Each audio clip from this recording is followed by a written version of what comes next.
Breaking news చూస్తున్న YCP నేత మాజీ మంత్రి అంబటి రాంబాబును పోలీసులు రాజమహేంద్రవరం జైలుకి తరలించారు. సీఎం చంద్రబాబుతో సహా రాష్ట్ర ప్రజలపై అనుచిత వ్యాఖ్యలు, పోలీసుల విధులకు ఆటంకం కలిగించిన కేసుల్లో అరెస్టైన అంబటి రాంబాబును గుంటూరు కోర్టులో పోలీసులు హాజరుపరిచారు. విచారించిన Guntur special mobile court magistrate Sravanthi అంబటికి 14 రోజులు రిమాండ్ విధిస్తూ తీర్పు చెప్పారు. దీంతో ఆయన్ను ఎస్కార్ట్ పోలీసుల రక్షణలో రాజమండ్రి జైలుకి తరలించారు.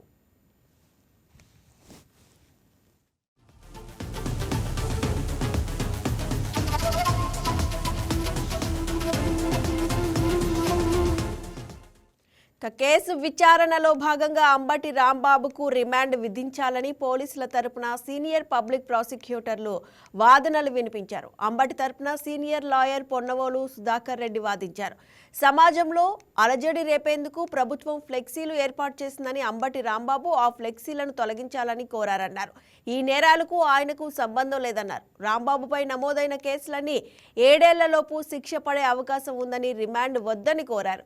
ఆయనకు 68 ఏళ్ల వయసు, లాయర్, మంత్రి, ఎమ్మెల్యేగా పనిచేశారని గుర్తు చేశారు. అలాగే పోలీసులు తనపై దాడి చేశారని, ప్రభుత్వం నుంచి ఒత్తిడి రావడంతో ఇలా చేశామని సీఐలు తనతో చెప్పినట్లు జడ్జికు రాంబాబు చెప్పారు.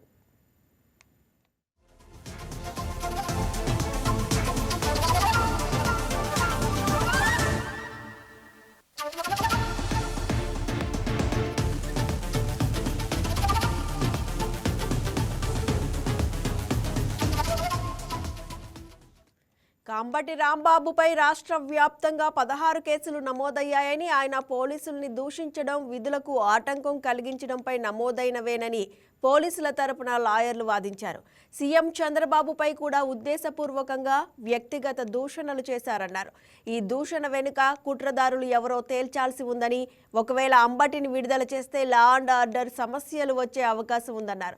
అందుకే ఆయనను పోలీస్ కస్టడీకి తీసుకుంటారని, రిమాండ్ విధించాలని న్యాయమూర్తిని కోరారు. అంబటి రాంబాబు సీఎంపై చేసిన వ్యాఖ్యల వీడియోను జడ్జికి చూపించారు.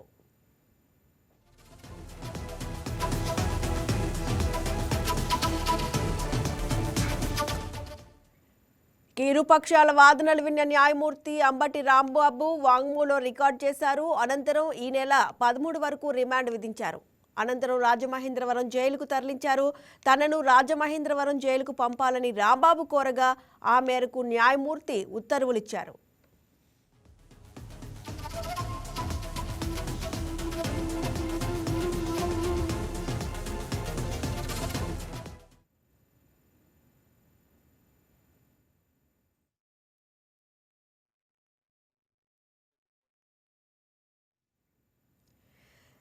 ఇదే అంశానికి సంబంధించి మరింత సమాచారాన్ని అందించడానికి మా కరెస్పాండెంట్ చందు సిద్ధంగా ఉన్నారు. చందు, చెప్పండి, వైసీపీ నేత మాజీ మంత్రి అంబటి రాంబాబును పోలీసులు రాజమహేంద్రవరం జైలుకి తరలిస్తున్నారు. డీటెయిల్స్ ఏంటి? Good morning Sushma. వైసీపీ నేత మాజీ మంత్రి అంబటి రాంబాబును పోలీసులు రాజమహేంద్రవరం జైలుకి అయితే తరలించారు. ముఖ్యమంత్రి చంద్రబాబుతో సహా రాష్ట్ర ప్రజలపై అనుచిత వ్యాఖ్యలు, అదేవిధంగా పోలీసులకు విధులకు ఆటంకం కలిగించిన కేసుల్లో అరెస్ట్ అయిన అంబటి రాంబాబును గుంటూరు కోర్టులో పోలీసులు హాజరుపరిచారు. అయితే విచారించిన Guntur special mobile court magistrate Sravanthi అంబటికి 14 రోజులు రిమాండ్ విధిస్తూ తీర్పునైతే చెప్పారు. దీంతో ఆయన ఎస్కార్ట్ పోలీసుల రక్షణలో రాజమండ్రి జైలుకైతే తరలించారు.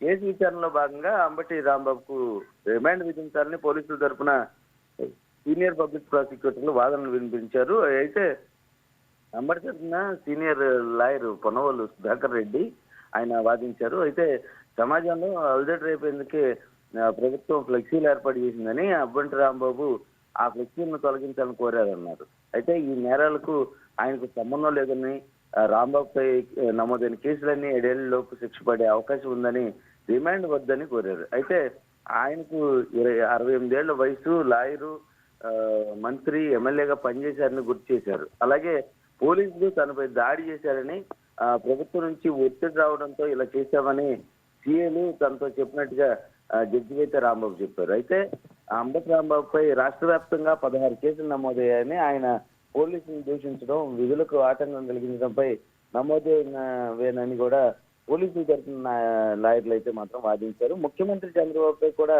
ఉద్దేశపూర్వకంగానే వ్యక్తిగత దోషం చేశారన్నారు. ఈ దోషం వెనుక కుట్రదారులు ఎవరో తేలాల్సి ఉందని, ఒకవేళ అంబటిని విడుదల చేస్తే లా అండ్ ఆర్డర్ సమస్యలు వచ్చే అవకాశం ఉందని కూడా చందు అంటే ఇరు పక్షాల వాదనలు విన్న తర్వాత అంబటి రాంబాబు వాంగ్మూలం కూడా రికార్డ్ చేసినట్టు తెలుస్తుంది. అంటే తనను రాజమహేంద్రవరం జైలుకు పంపాలని కూడా రాంబాబు కోరినట్టు తెలుస్తుంది. అంటే అక్కడికి తరలించాలని ఎందుకు రాంబాబు కోరారనుకోవచ్చు.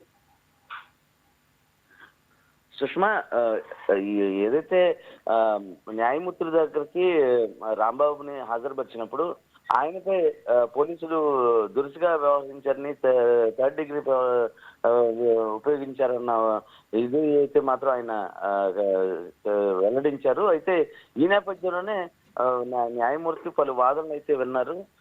విన్న తర్వాత ఇరుపక్షాల వాదనలు విన్న తర్వాత న్యాయమూర్తి అంబటి రాంబాబు వాంగ్మూలం రికార్డ్ చేశారు. అనంతరం ఆయన ఈ నెల 13 వరకు రిమాండ్ విధించారు. అయితే రాజమండ్రి సెంట్రల్ జైలుకు తరలించాలా, ఎక్కడ తరలించాలన్న మీమాంస జరిగిన సమయంలో తనను రాజమహేంద్రవరం జైలుకు పంపాలని రాంబాబు అయితే కోరారు. ఆ మేరకే న్యాయమూర్తి అయితే మాత్రం ఉత్తర్వులు ఇచ్చారు. సుష్మా, ఈ వీడియో మీకు నచ్చినట్లయితే లైక్ చేయండి, షేర్ చేయండి, మా ఛానల్కి సబ్స్క్రైబ్ చేయండి.